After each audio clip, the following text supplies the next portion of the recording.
The first thing to do in Wordless is open your corpus files. Click File menu, Open Files, and locate the file you are going to open. You can use Ctrl and Shift or Command and Shift on macOS to select multiple files. The encoding and language settings are auto-detected by default. If the detection results are not correct, you can change them manually.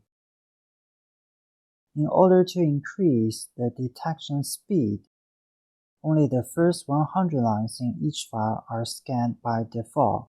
You can change that number through Settings panel, Files, Auto Detection Settings, Number of lines to scan in each file, or select No Limit to always scan the whole file, in which case you would get the most accurate results, but the detection speed would be much slower.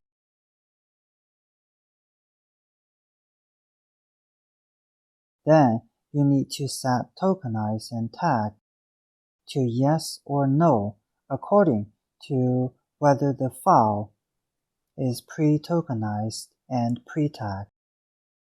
If the file to open is pre-tagged, make sure the tag settings in Settings panel, Files, Tags are configured properly. Note that all contents surrounded by header tags are discarded during data processing. For embedded tags, you need to specify the separator between tokens and tags.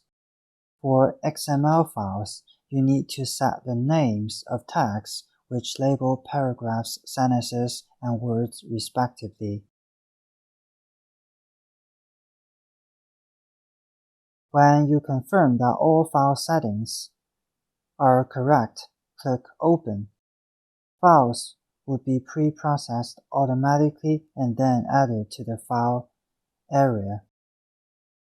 If file names are too long, you can double-click the name column to modify the displayed names in Wordless. The checkboxes before file names are selected by default.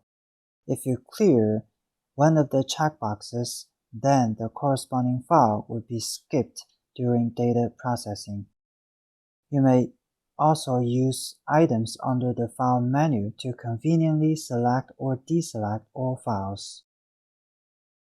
If you want to remove files from the file area, click File menu, Close Selected to remove files selected in the file area, or click Close All to remove all files.